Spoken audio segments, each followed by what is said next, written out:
Hey, what's going on, everybody? It is episode number 190 of the Audible Farm podcast, and this episode is brought to you by Couchtown Coffee. You know it, you love it, and if you haven't tried it yet, here's your opportunity. Go to couchtowncoffee.com, find a coffee you like, and they'll custom roast it for you. They'll roast it any way you want it. You want light roast, you want dark roast, they'll roast any kind of coffee any way you want. You know what else is better? They'll ship it to you. You don't even have to leave your house to get amazing fresh roasted coffee anymore. They'll ship it directly to your house, and all you got to do is go to couchtowncoffee.com, find a coffee you like, make an order, and when you do, you can let them know Audible Farm sent you, and they'll give you 20% off. Why? Because Couchtown Coffee is that awesome. Thanks, Couchtown. This week, I'm sitting down with Kelsey Magnolia. She's been on the podcast before. It's been years ago, which is kind of a weird thing to think of, that I've been doing this podcast that long. And Kelsey's probably got one of the craziest turnaround stories of anyone that's been on the podcast twice.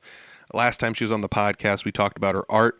We talked about booking shows. We talked about her making an art show that was in its 6th year of being a thing down in the Des Moines area. And I mean, it was a big deal. It was a big deal. There would be an event that would take place all day long with artists absolutely packing Vaudeville Muse from one end to the next.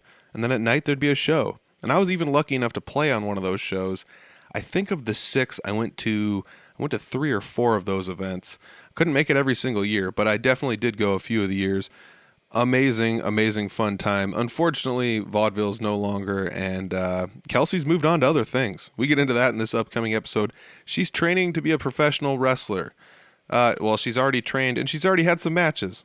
All I have to say is I've seen her wrestle once, and it was technically like her first public outing, even though she did have a match before that. That was still a public match, but I call this quote unquote her first match. And either way, it was surprising because I know Kelsey, and it was fun to see her transform into a character and go out there and play a role, which was something I figured, even though I knew her, it would just be like, yeah, it's cool, she'll do this, it'll be wrestling and whatever, but it was super fun. So whether or not you guys are interested in pro wrestling, I guarantee this will be a fun one to listen to. I'm sitting down with Kelsey Magnolia, recent graduate of a professional wrestling academy. We talk about all that stuff in this episode.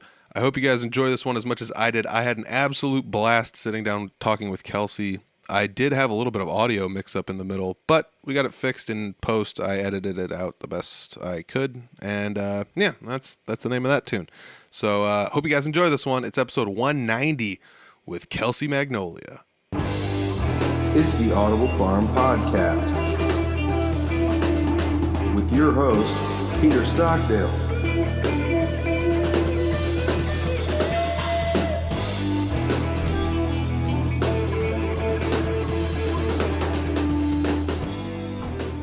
All right, so today I'm sitting down with Kelsey Magnolia. I don't have the stats up. It's been like, 3 years since you've been on the podcast? Probably about exactly that long. It's been forever. 2.5 if nothing else. But yeah, it's pretty wild. The last time you were on the podcast, we talked about your art. We talked about you booking shows. We talked about you with your annual Too Broke for the Arts Festival Fest, and this is all pre-COVID too. So this has been a while since all this stuff has happened. Yeah. That was the last art show I did. So that was 3 years ago, right before the very last one. Oh man, that's crazy. So yeah, it has been a while. But did COVID cause that to just kind of go away, or was that just I guess I don't know whether or not they did the arts festival that year or not. No, they definitely didn't. It was COVID for sure. I had it booked for 2020, and then it got canceled, like everything else did when shit started. Oops. Can I swear? Yes. I'll try not to swear. Yeah. I'll try not to swear as much. I try not to too. A lot of Rogers, so I'll try to suppress that. It was COVID. Everything got canceled, and the arts festival was canceled, and then eventually the Vaudeville Muse closed. So, yeah. It was a combination of everything closing and then me getting a totally different direction in life as well. So. Yeah. I mean, that's something that in the last 3 years, you've definitely changed what you've been doing. I mean, you still do make art. I have seen you make T-shirts and things like that and make little knickknacks here and there over the last 3 years. But you did start doing some other stuff. Let's just hop right into that. You started training for wrestling, professional wrestling. Pro wrestling. Yep. April of 2021, I moved down to Knoxville, Tennessee for 3 months and trained at JPWA, the Jacobs Pritchard Wrestling Academy, which is the head trainer is Dr. Tom Pritchard. Nice. You know any wrestling, you know he is a legend and, in my opinion, the best wrestling trainer there is out there right now. So I got to spend 12 weeks there, wrestling 4 nights a week, doing promos 1 night a week, and trying to figure out how to be a wrestler. Now, is that I remember he's got a brother, right? He does. Dr. Tom is brothers with Bruce Pritchard, also known as Brother Love. Brother Love. Okay, so Tom would be the guy that I remember seeing in the Attitude Era when he was like a scab ref on TV for a while. Was that like him, if I'm thinking they're the right person? He probably did that a couple of times. I mean, he was the main trainer for Kurt Angle, and he trained Vince McMahon too, so he was definitely around that whole time and very involved with everything. Yeah, I think I remember seeing him like getting some TV spots or something. They had like a storyline where the refs were tired of getting beat up by everyone, so they brought in scab refs. And I think he was one. I think like Harvey Whippleman was another one. And so like all those guys from like the mid 90s and early 90s, like that were still in the back doing stuff that could still pull off some sort of wrestling something. We're out there doing stuff. And that's super cool. That like, how did you choose I mean, there's a billion places you could have gone, even within the state, to train for wrestling. What made you choose that place over any other place? Well, once I decided to do wrestling anyways, I was like, I'm going to take it pretty seriously because I'm not as young as most people when they get into this. So I've only got, I'm already at a disadvantage that way. And like you said, there are a lot of schools around here, but it's pretty much just the everything that Dr. Tom has done in his career. And the school is relatively new. I think it only opened in 2018 maybe, so it's still relatively new. I didn't know that. And never knew I wanted to be a wrestler until just pretty much a few years ago. I was always a fan of it, but didn't think I was going to do it. A couple things led to me wanting to, and I just found the best school with the best trainer, and Tennessee is an awesome place, so it was a plus being able to live there as well. Yeah, I bet. So let's kick it all the way back. What was the first thing that ever got you into wrestling back in the day, whether it be you were like a kid or in your teens or whatever it was? I mean, I just remember in the Attitude Era, like having to sneak watching it because my mom didn't like me watching it at all. And at one point, it must have been in 99, we went to a Raw in Ames. And it was awesome. And I just, I was into it. I could never watch the pay-per-views. I never ever watched a pay-per-view, like ever, because I just never knew anyone who bought them, never did myself. So I wasn't like a super big fan, but I always liked it. And then kind of fell out as I graduated high school and all of that. Came back in when my friend had asked us if we wanted to go to WrestleMania 26 in Phoenix. And I was like, yeah, sure. And on that road trip, I started reading Bret Hart's Autobiography, and just like I fell way deep into being a fan again at that point in time. Oh yeah, totally. Absolutely. I do recall the Attitude Era. Like I didn't have cable at my house, so I like would buy VHS tapes and have people tape it and give it to me the next day, which was kind of this weird like double-edged sword because like all Tuesday you'd have to like plug your ears around people and be like, I can't hear I don't want to know what Stone Cold did. I don't want to hear what DX did. Like, don't tell me about the Nation. Like, I don't want to hear about any of this stuff. Like, I gotta find out for myself, and I'd have to like watch it on Tuesday, so I'd always be a day behind everyone like on the Raw stuff. But yeah, I do recall like it being pretty racy, and sometimes my parents would be like, what are you watching? I'm like, oh, this is pro wrestling, like the Hulk Hogan stuff everyone used to watch, prayers and training and vitamins and stuff. Not the same. Oh my gosh. So yeah, I mean, I loved watching it back in the day growing up, and it was pretty wild, but it's also pretty cool. Like, who took you to the Raw if your parents weren't really super into you watching it? I went to church, and the only other girl in my class was Amanda Millage, and she was super into wrestling, and her whole family was. And they wanted to go, and they asked if I wanted to, and somehow I convinced my mom to just let me go. Oh, that's so cool. Yeah, yep. That's so cool. I remember you guys going to WrestleMania 26 as well. Was that the one with Shawn Michaels and Ric Flair? Or? That was Shawn Michaels last match against The Undertaker. It was their second.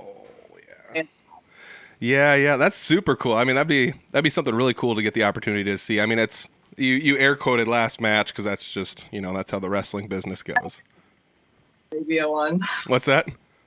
I don't acknowledge his match in Saudi Arabia, so in my mind, it's still his last match he ever had. Yeah, no kidding. That's I mean, that's really cool to go like get to see those kind of things because I've been to a couple WrestleManias and it was definitely like eye opening. It was so wild to see the giant production. Like I went to. I mean, there were 72,000 people there. It was just an insane amount of people. That's wild. I mean, WrestleMania that Bret Hart had a match with Vince McMahon and essentially just beat him with a pipe the whole time. So that was really fun too. That was the same Mania? Same Mania. Oh, that's so cool. That's so much fun. The same Mania. Oh my gosh, that's wild. Yeah, I mean, Manias have gotten huge. I went to 22, which was in Chicago at Allstate or whatever they call it now. And that one only had, I mean, they can only put like 25,000 max in there or something. So that's what it was. But the next one was like in Detroit at 23. I went to that one as well. And that one had like you said, like 50 plus thousand. It was just like, holy cow. Like this is a big difference. Mm-hmm. But yeah, I mean, they've turned that thing into an absolute juggernaut. I mean, the weekends surrounding it with all the other wrestling companies coming to town and everything. It's pretty wild. It's pretty wild. It's its own thing for sure. Yeah, absolutely. So I do recall once when you and I were like in our 20s or whatever, the Humboldt County Fair, which is where we grew up, had pro wrestling there. And I don't recall what happened. You guys might have been around or something, but my dad was like, I've got some free tickets to this and I don't want them. Do you guys want them? And I think he gave us free tickets and we went to this wrestling show or something. Yeah, and Harley Race was there. Yeah, like 5 feet away from us. He had like no idea. And I just told this story this weekend, like to everyone I was on the trip with. And I was just like, I had no idea. I had no idea who Harley Race was, how legendary he was, any of that. And now he's gone, and it's just a wild story to tell. Yeah, it's pretty wild. I remember, like, this was my first time ever seeing, like, local wrestling and things like that, or indie wrestling. So I was like, oh, it's Harley Race, cool. Like, and that's pretty much, like, all the farther I took it, It was just, I mean, it's kind of like you. I wasn't so deep into it that I knew the past either, so I was just kind of like, neat. Like, this guy's been on TV and stuff. He's won titles and stuff. That's cool. It's just kind of weird, though, to think about it, though, because it's like, I mean, before you trained and became a wrestler, like you and I and Clint and a handful of other people went to what I can only say like maybe hundreds of wrestling events over the course of like 5-10 years. Yeah, we did.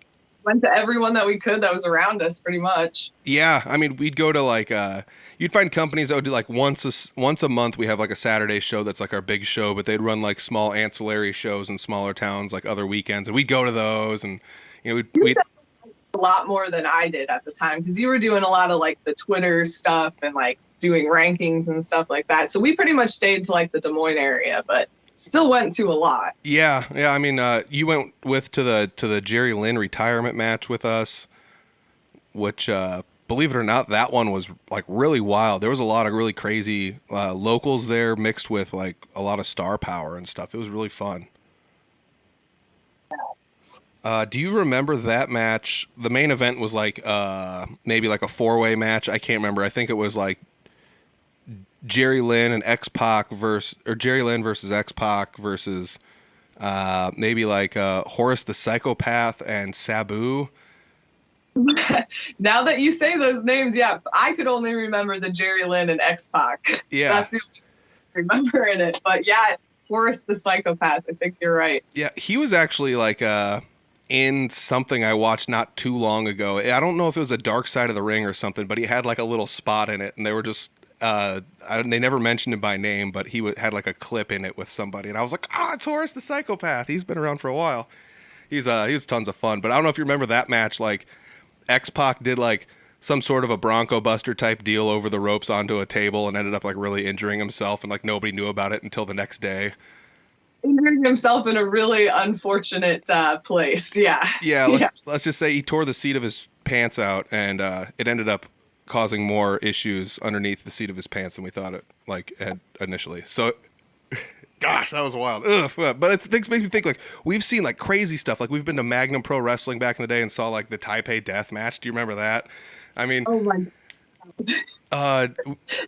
in the front row for the Taipei Death Match. Yeah, I remember. Yeah, that was also really wild because I remember like there was like a baby there eating Cheetos like right in the front row too, in like a high chair. Like, I think that's one of the funnest things about pro wrestling is the fact that it's like there are fans from everywhere. I'm sure the wrestlers are the same way, since like now that you've gotten some like more behind the scenes kind of deal, like you think about the fans and there's people that span from like, and I'm not trying to like pigeonhole anyone, but like you were a valedictorian, you know, like you're obviously like an intelligent person, but then there's people that like bring babies to Taipei death matches and put them front row, you know, so like you get like this wide spectrum of people. I'm sure it's the same in the back though too. I mean, pro wrestling's got to be this weird, crazy amalgam of people.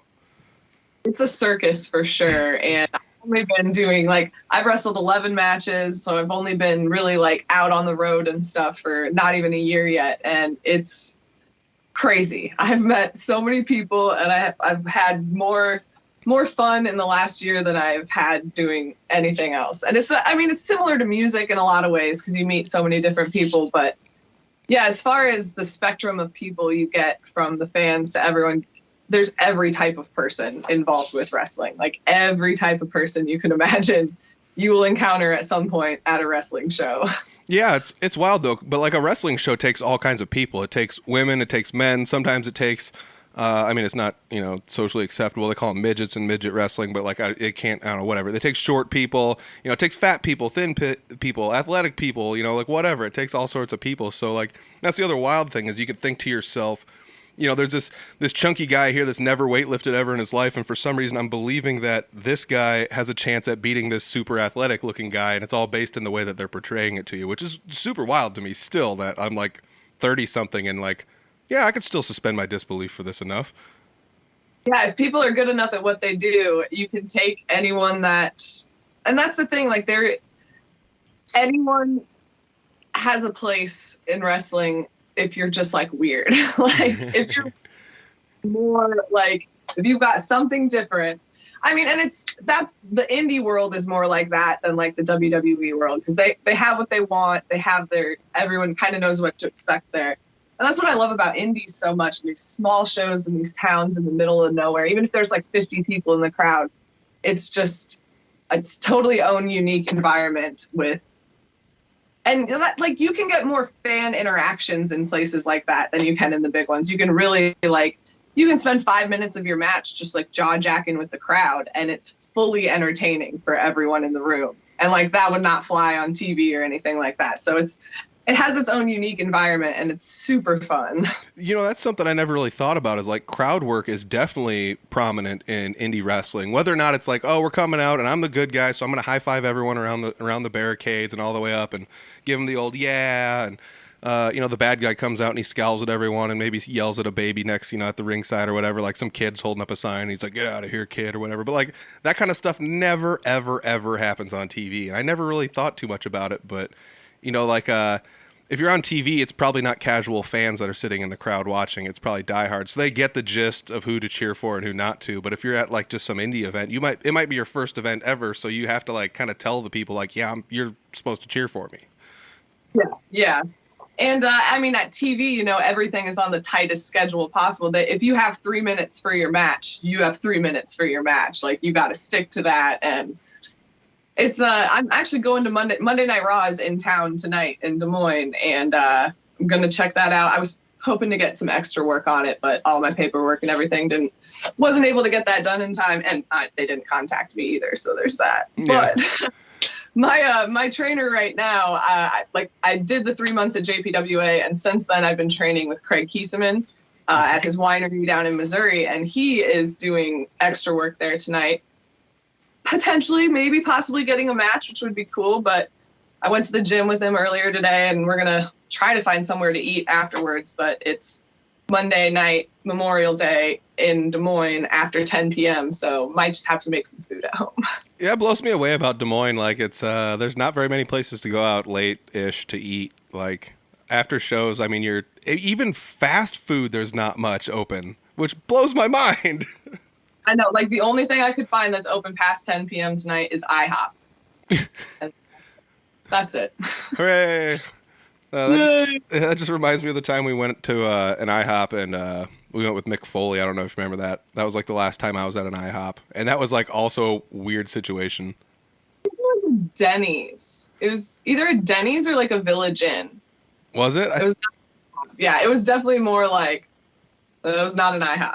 Oh god, I just remember like the whole thing being awkward. I remember him asking for maple syrup, and she's like, "I got syrup," and he's like, "Is it maple syrup?" And she's like, "It said syrup on the jug."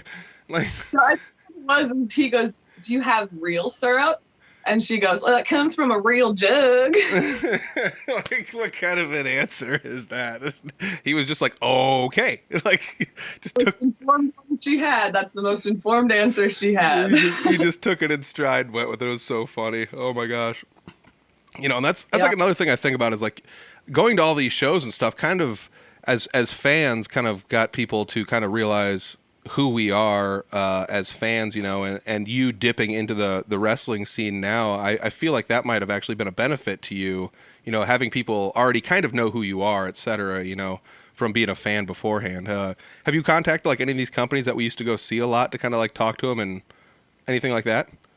Yeah, I've tried a little bit. A lot of them are booked way far out and only have so many spaces available, but there's a new one, Absolute Pro Wrestling they're running in Fort Dodge. This current one's full, but I talked to him a little about Jason Prentice about trying to get on that one. So that could be cool.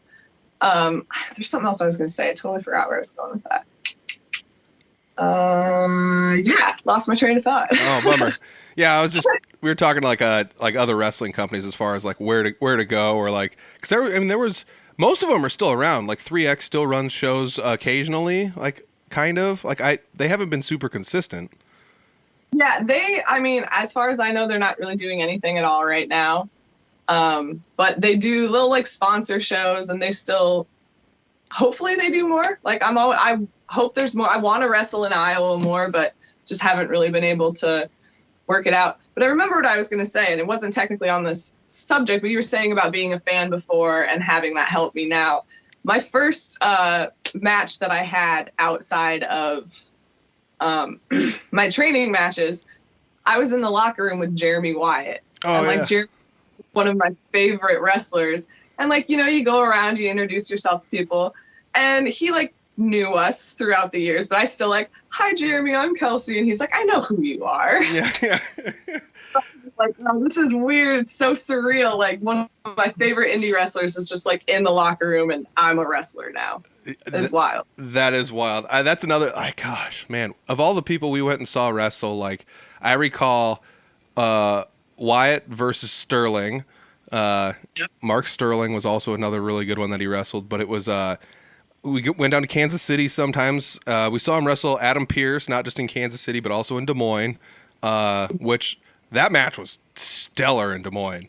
Oh, Pearce is amazing. He's so good. Oh gosh, Pearce is. Oh my gosh, yeah. But I mean, like, was it Michael Strider down in Kansas City? I saw him wrestling him a couple times up until he retired. So like, we got to see like Wyatt wrestle a handful of people in a handful of different places, and pretty much everywhere he goes, he dominates. You know, so it was one of those fun things to actually get to. He's still collecting belts all over. The belt collector. Yeah.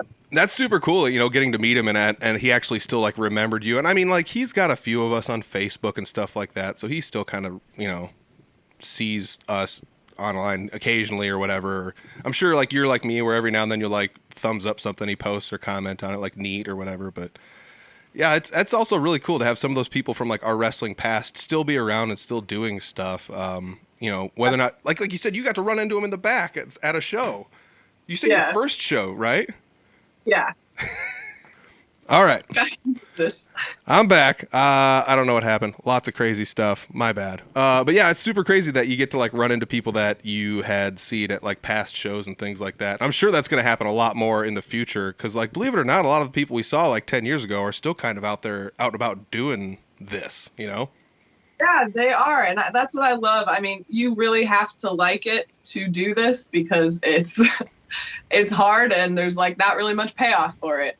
Honestly, the payoff is like the hangout afterwards and getting to share stories with everyone and the road trips and just being able to pick people's brains and learn more about not just wrestling, but, you know, life and all of that. Mm-hmm. Yeah, you get this whole like camaraderie thing going on that you might not get elsewhere. Yeah, my current training group out at Pony Express Wrestling and Windy Wine Co. Our group is awesome. Like, we have a really good group of people that train.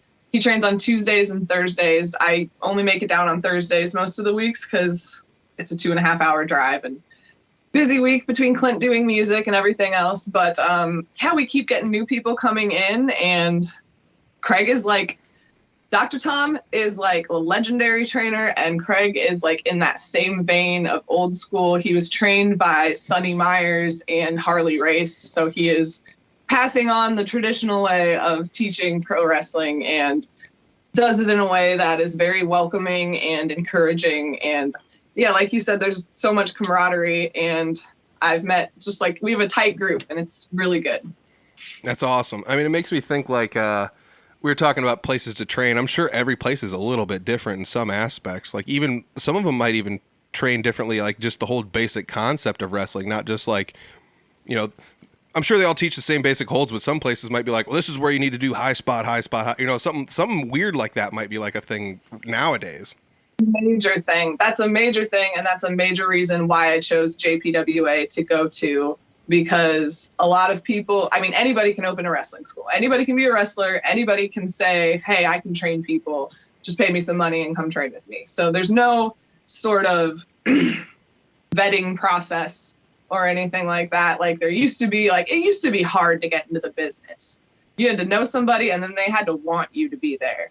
And so, I mean, in a lot of ways, that was a good thing. In a lot of ways, it was a bad thing. But yeah, there's not too many people teaching the psychology of wrestling as much as there are people teaching how to do a lot of moves. And so I was very picky with where I chose. And yeah, that's why it's good that Craig is in that same vein of, like, I don't want to get too deep on stuff here, yeah. But you know what I mean? Yeah. Well, I mean, you pretty much broke it down there in the best way you could have by saying it's like, so instead of just teaching moves, like these people are also teaching the psychology of it. Because like, I mean, what you're doing is like a grandiose form of like really athletic theater of some sort, if you want to put it that way. And some of it's on the fly. Even if you plan it out, you still have to do stuff on the fly. Like you said, interacting with the crowd. You can't control the crowd, who's going to be there, what they're going to say, but you still have to kind of interact with them. And they're going to be different every time. You don't know what's going to go on. So you also have to figure out like, oh, well, like my training says, like I should like slow down here instead of speed up, even though I feel like I want to speed up to get the crowd going, you know, like whatever. So it's kind of like crazy to think about how it's changed over the years, but there's still this meshing of the two styles. Yeah. And I mean, so much of that comes with experience, and like so much you can only learn by doing matches. Like you can train and do drills all you want, but there's nothing like being in front of a crowd, actually being out there doing a match. And like back in the day, in the territory days, they were wrestling 5 nights a week, twice on Saturday, 3 times on Sunday. Like, and you would have to do that. Like Dr. Tom said he wrestled for, I think, 5 years before he was ever allowed to like call a match in the ring on his own, and like was to that point. Like he was pretty much a rookie for like 5 years in the business. Wow. And like you get out of training and you're expected to go have matches, and it's definitely just a different world because there's not as many promotions, and there is a lot of opportunities. There's not as many matches happening, so you don't get as many actual reps in matches. Do you think there's less companies now than there used to be?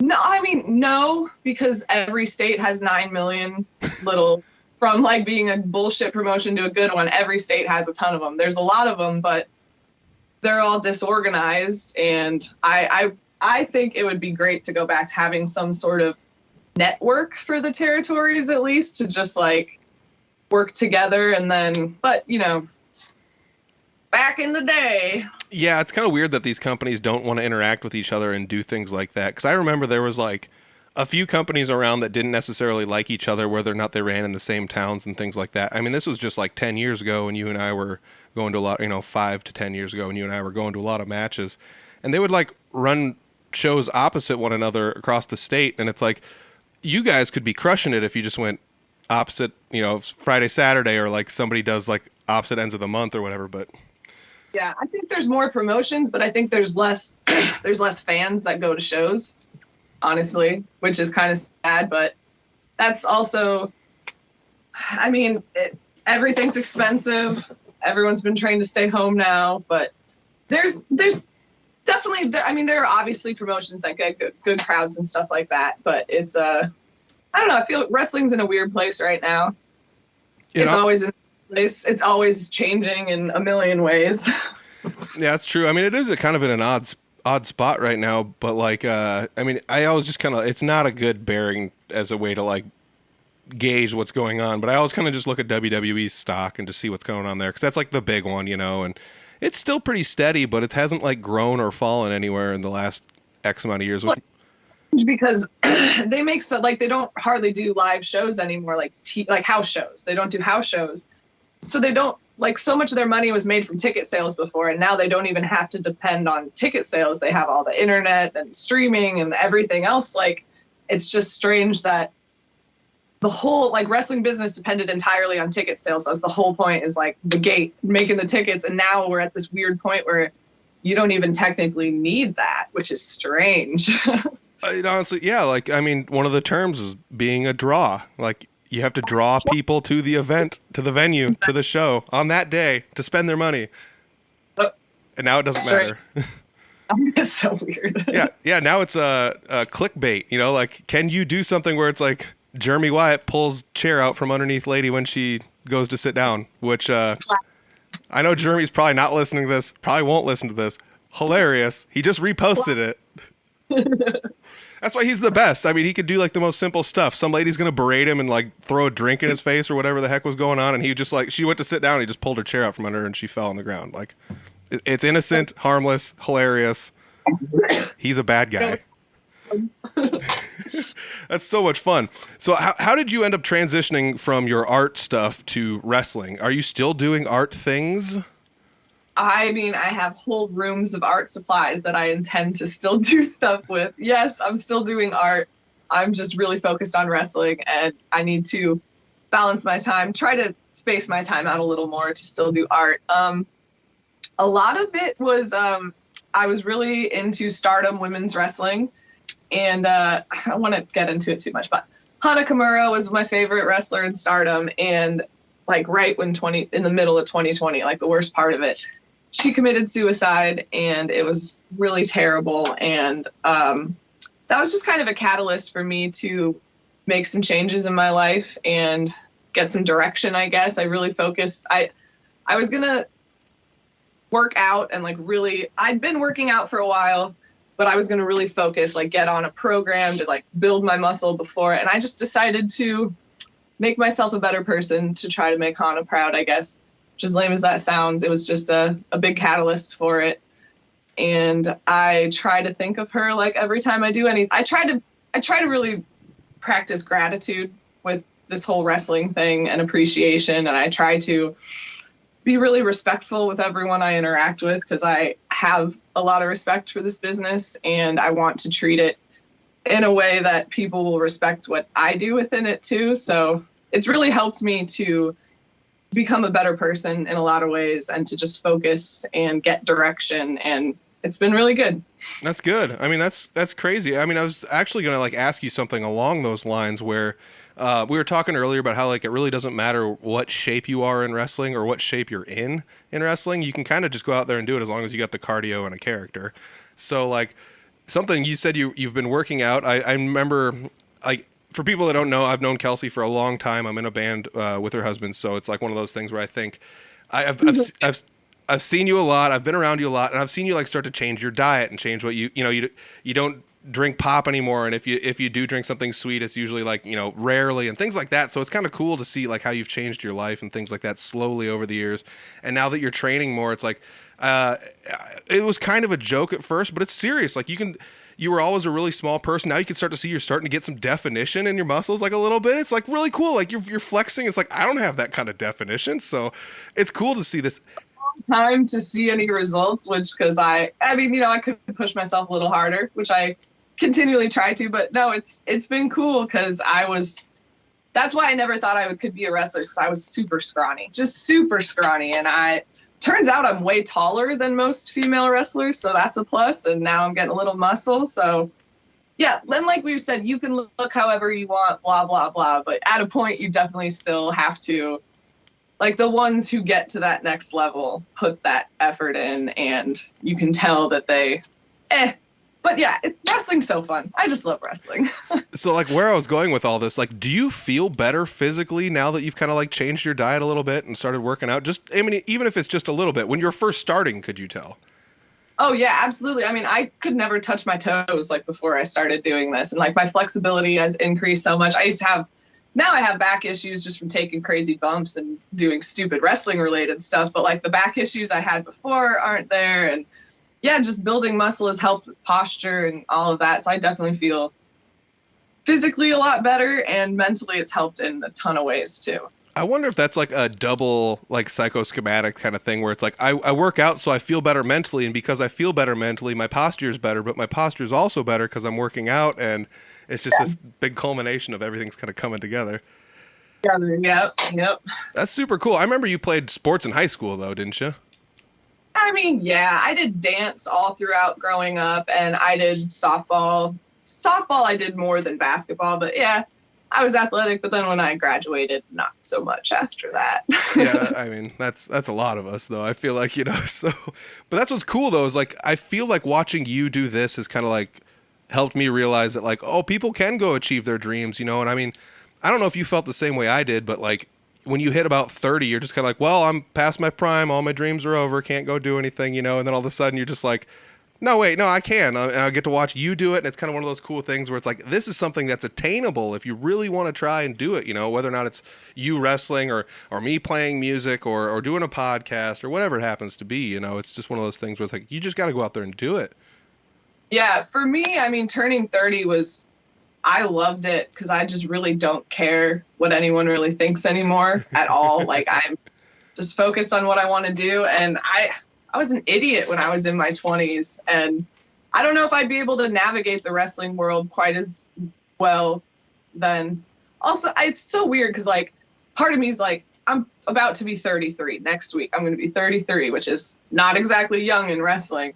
And I kick my own ass all the time. Like, I should have started when I was 17. I should have been doing this. But, like, JPWA didn't exist then. Like, all these things that fell in place for me, for this path to, like, open up, wasn't a possibility until now. So I try to just like keep that perspective of like, yeah, I'm later to the game, but I take it really seriously and I have respect for it. And I think I don't know, I really love wrestling, and I want to be, my whole goal is to be a good wrestler. I want people to say I'm a good wrestler. I don't want people to be able to like shoot holes in what I do. And I just want to be like a good worker, good wrestler.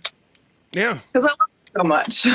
Yeah, absolutely. So what are some of your favorite wrestling companies out there? I know it's not going to be WWE probably. It's probably not going to be Impact. I'm just throwing out randoms, but my favorite wrestling promotion is Stardom in Japan. It's an all-women's Joshi Puroresu promotion, and they're the most profitable, biggest one over there. They're owned by Bushiroad, who also owns New Japan Pro Wrestling, which I also love New Japan Pro Wrestling. I watch a lot of AEW. I watch some WWE.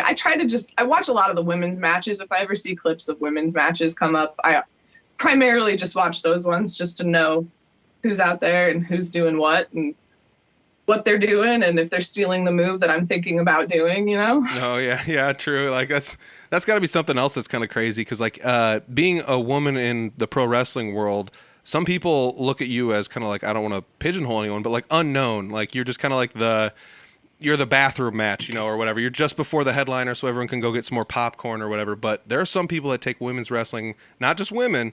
There's some people that take women's wrestling so serious that they would be able to realize, like, oh, you're picking off moves from this wrestler, or you're really inspired from that wrestler. Because, I mean, and it's not just Japan. It's over here in America, too. There's some women's companies that are just crushing it over here. Yeah, and that's funny. I never thought about that. People, like, specific like fans being so into it that they would – that's funny.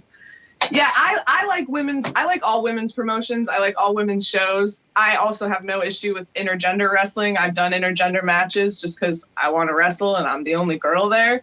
But I like all women's promotions because I just think it's it's kind of hard sometimes when you'll have a men's match and a women's match, and they'll do the same things, like the same moves between the matches, and it's just, there's certain things that guys can just do in a way that girls can't do, and there's certain things that girls can do moves in ways that guys can't do. And when they try to do the same things, it's just like glaring. And I think on all women's shows, you can just, it's kind of its own world, you know? There's no comparison to the other thing, which makes it, I think, more enjoyable to watch. Dude, that's genius. That's like saying this comic book character's awesome and this one's awesome, but when you put them in the same comic book together, it might not meld as well as you think. You know, Superman versus Batman type deal. Yeah. So, I mean, that's brilliant. I never even thought of it like that. So that's actually a really good way to look at it. That's pretty wild. Like, I just went on I didn't wrestle this last weekend, but I rode down to Tulsa, Oklahoma with my trainer, Craig, and our friend Aaron, who had his first match, and he did awesome. But yeah, we had 10 hours in the car. So we talk about stuff like this, work it all out, figure out why I like the things I like. And I love it. I love road trips for that reason. And Craig's been wrestling for 23 years. So he has just a vast pool of knowledge to just dive into. And he's always willing to answer questions and help with anything. So yeah, these trips are awesome. I love going on these trips. Even if I don't get to work on them, it's worth it in every way. Yeah. Oh God, it'd be so cool to go there. And like you said, you're like picking their brain to help analyze your own brain and why you think the way you do, and to kind of get a better grasp on what maybe you want to go for next. That's super cool. You had mentioned Joshi Purasao earlier, and what does that mean? Let's translate that into English the best way we can. Joshi Puroresu. Puroresu is the Japanese word for professional wrestling. All right. Professional wrestling. Puroresu. And Joshi means Japanese woman. So Joshi Puroresu, Japanese women's wrestling. So there we go. I remember you making shirts for some of that, stickers, things like that. Yeah, I'm gonna grab one real quick. Yeah, definitely. I'll keep talking. So she had made like a design for some of this stuff and had made her own shirts and screen printed them and everything. So there we go. If everybody's watching on the Patreon, maybe I'll pop this in the clip too. And then that's just Joshi Puroresu in Japanese. Oh, cool. I hand tie-dyed them. I designed it. I did a couple hand painted, but I screen printed most of them. But yeah, that was pre me doing wrestling when I had time to work on art. Mm-hmm. Yeah. Do you bring any of those with you to shows and sell them? I do. I sold quite a few of them. I wrestled Mid-States Wrestling in Harrington, Missouri. Was it Harrington? No, it wasn't Harrington. It was Springfield, Missouri. That's where it was. And I sold like 5 or 6 of them. The little kids loved them. Oh, I mean, awesome. They probably don't know what they are, but they like that they're colorful. Oh, yeah, exactly. Do you think there's like a way you're going to end up blending your art into this wrestling? Because you kind of did a little bit with like a Hana Kimura tribute, didn't you? Yeah, I mean, I am actually making my own gear. I'm just going to try. I guess I've essentially made all the stuff I've worn so far, but that was just circumstantial. But now I'm actually I'm making a singlet. I got a serger. It's now fixed and operational. So I think that's how I'm going to be able to, outside of like using my creativity within the ring, to be able to tangibly still do art is through making gear. Yeah. Do you think, you do have merch at the merch table. Do you think you're going to end up making some more like art related merch in there? Or do you think you're just going to infuse your art with what's going on and then maybe pay someone else to make some of the things? I am super perfectionist about everything, and I will brag and say that my merch table usually looks better than most at the shows just because I will stencil like the prices for things. So it'll be like a 3-layered with like glitter and neon, and it'll say the price all pretty and stuff. So like mine's just like flashy looking. So yeah, I can't not art. I have to. So let's talk a little bit about like last time you were on here, like we said, you were booking music shows once a year as well as like an art show that was once a year, and they kind of melted together where the music was at night and the art was during the day. So you ended up with this double show over the course of what would be like the weekend of the Des Moines Arts Festival. not really happening anymore. But do you see any parallels from when you were trying to book these shows and do things like that, as far as like the business aspect of somebody trying to book a show that you're on? Have you ever like thought to yourself like, I wonder how much this costs, or I wonder how much they're paying everyone, or et cetera, et cetera? I don't think I would ever want to put on a wrestling show ever. Like, there's so much between the ring crew, the concessions, the sound, the announcers, the referees, all of the workers on the show. It's kind of mind-blowing to me that so many events even happen because of all the logistics that it takes. Like, especially in Missouri, where they have the athletic commission, like, there's a commissioner at the show every time. You have to like register it with the state. There's so many like loopholes you have to go through to even put a show on. So it's kind of mind-blowing that so many people can come together like every single weekend to make stuff like that happen. But I have no desire to ever put on a wrestling show. I'll help someone, like I'll help put some music, like be a part of it maybe, but like I would never want to be fully in charge of that. It's just too much.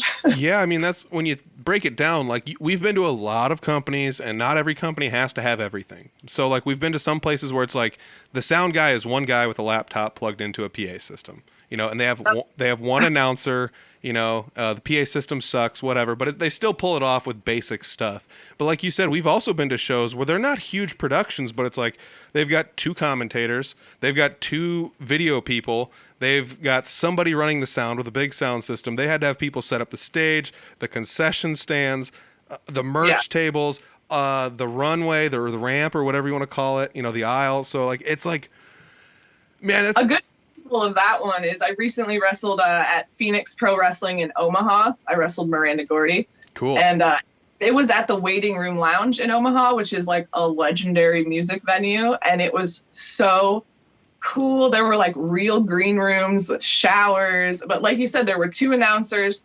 They had like the whole production was just like spot on. And I've wrestled on shows where there's no production.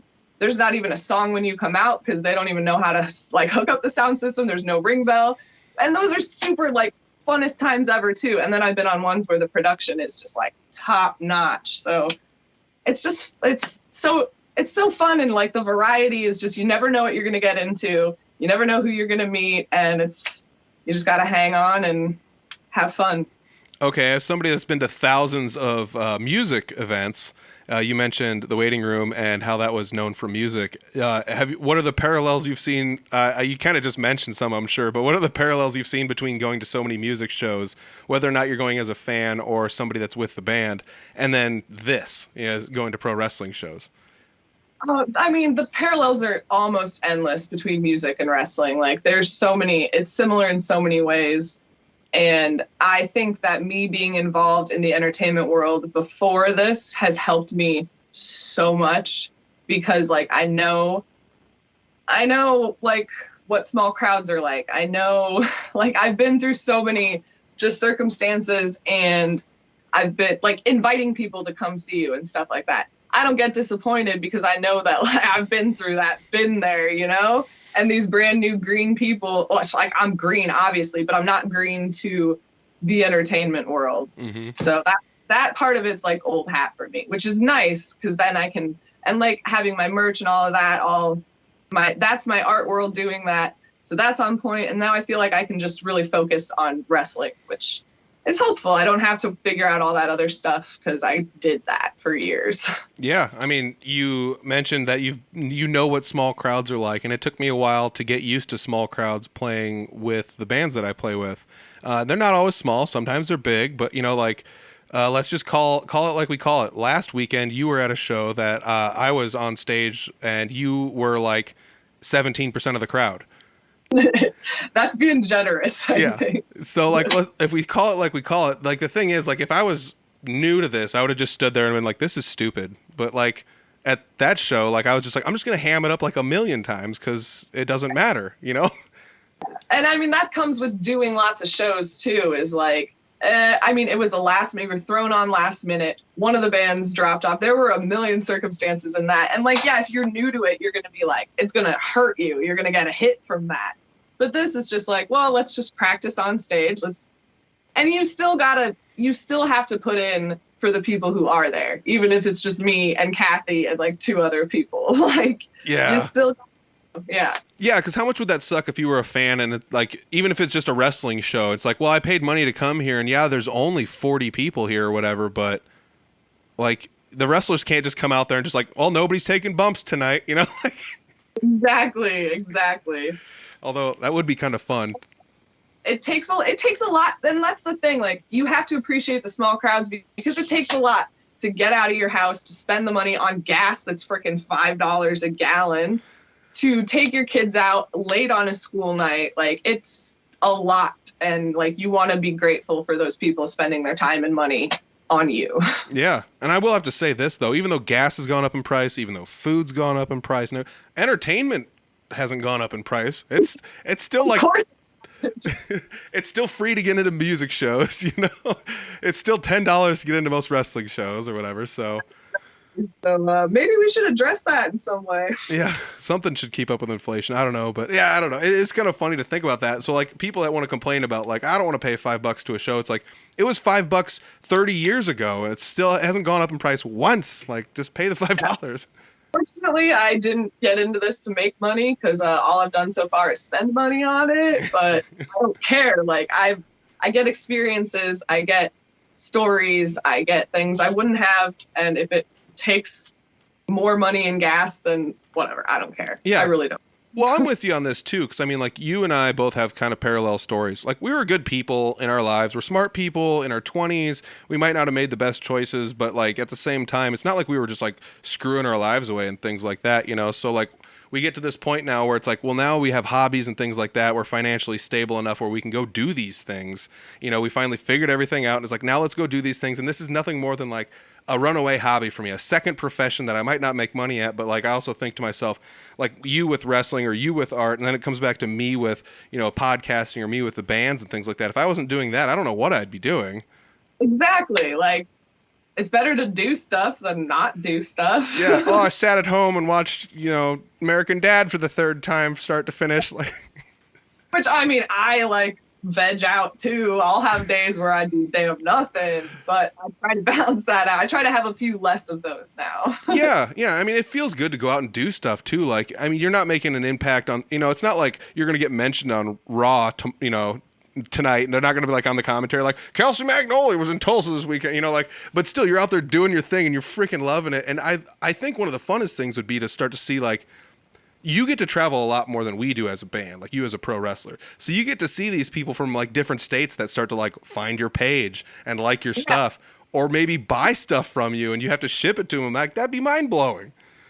Yeah, it's pretty cool. Anytime anyone like buys an 8x10 or like, it's just views me as a wrestler instead of just like, oh, that's Kelsey, I know her. Like, she's just this person. Like, when they view me as like, I'm a wrestler, that's pretty cool. That is really cool, you know, because I mean, obviously, like one of your first matches that you did, it wasn't your very first match, but it was like your first public match working for a company. Like, a whole bunch of us went to go see you and stuff, and that was also, like, I gotta say, that was really cool to watch you like transform your character like into what you are, because I know you personally, so it was kind of fun to be like, oh, she's being pretty mean right now. You know, like, you're the bad guy, but it's like, I couldn't believe how I couldn't believe how many people came out to that first show. It was awesome. It was all my friends. I didn't have any family come out, but I had friends come out because those are my family, and it was great. Yeah, I'm just grateful, man. I'm grateful for all of this.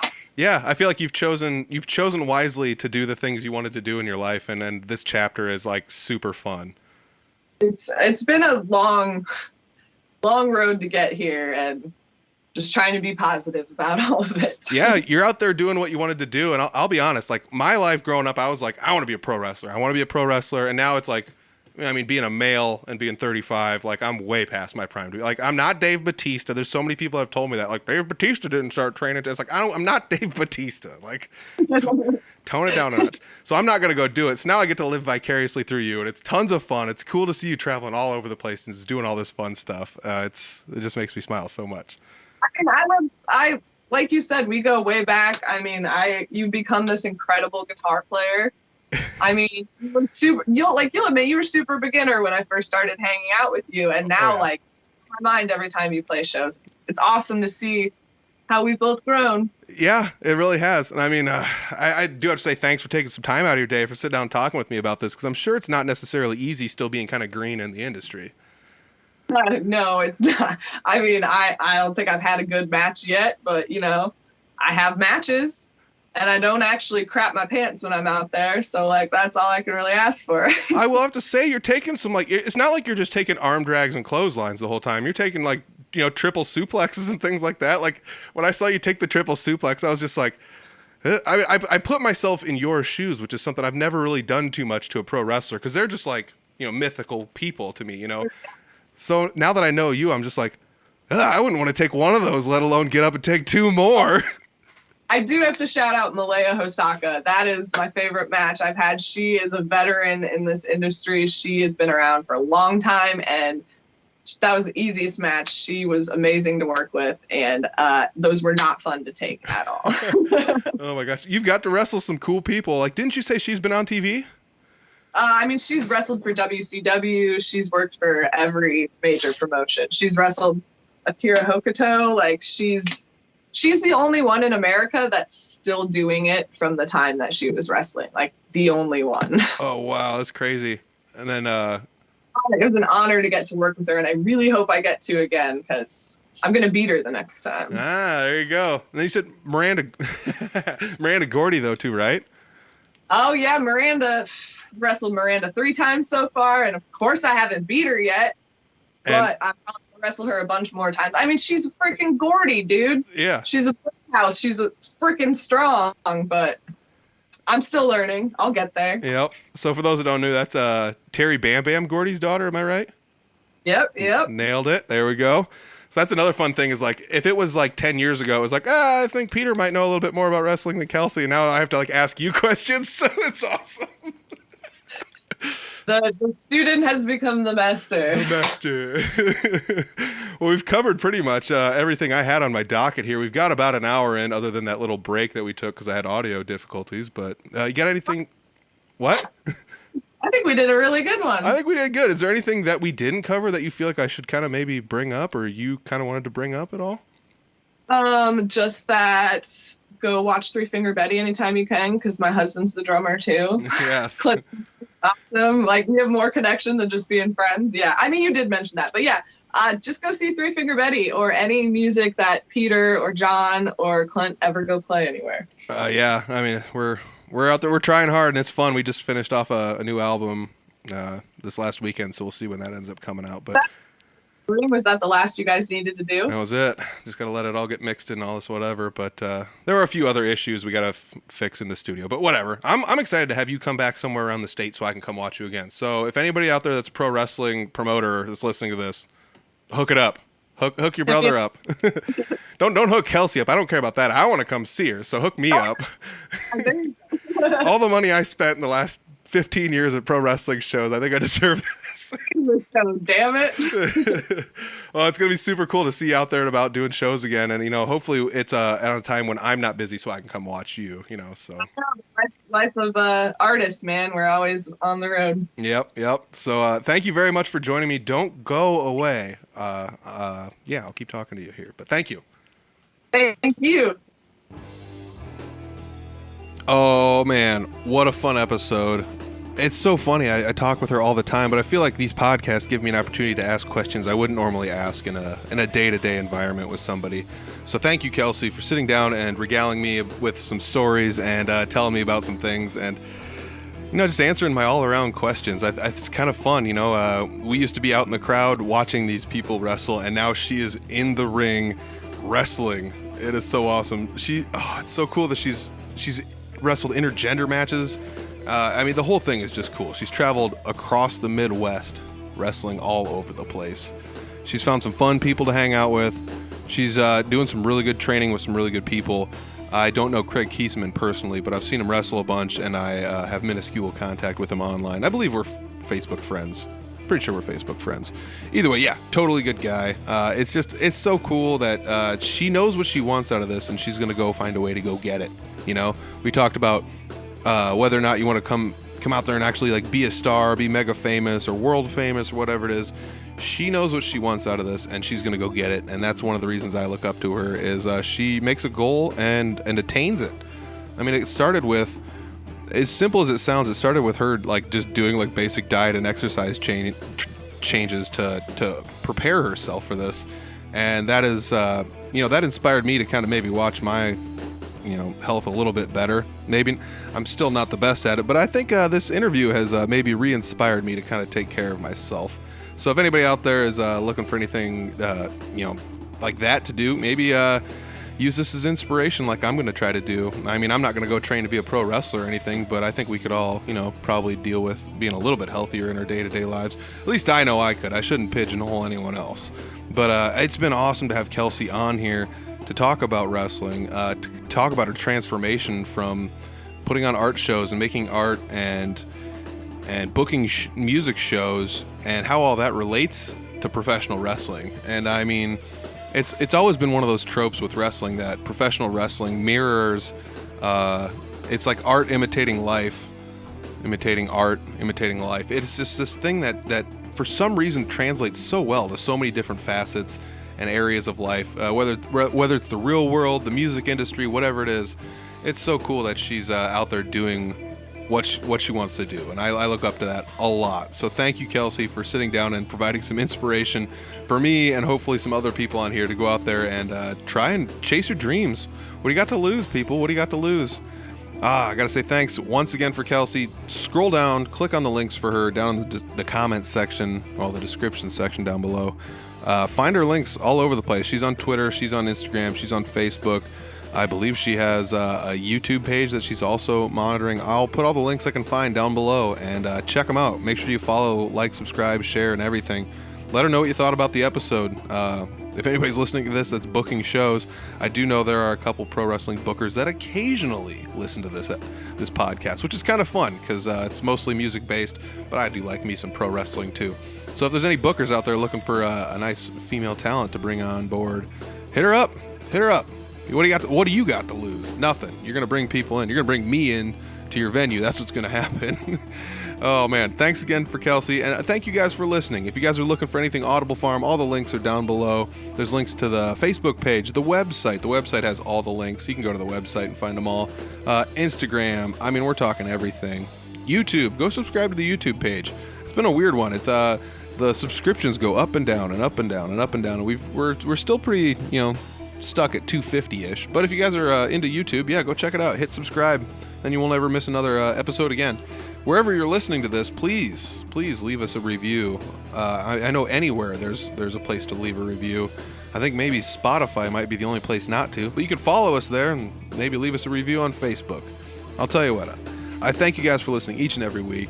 Reviews or not, subscriptions to the YouTube or not, it doesn't matter. I'm having a blast doing this every week. I'm trying my best to get these episodes out in due time, the best ways that I can. I'm trying everything I can not to make this a semi-weekly podcast. So, thank you guys for listening. I will be out I'm out. I'll check you next week. Peace.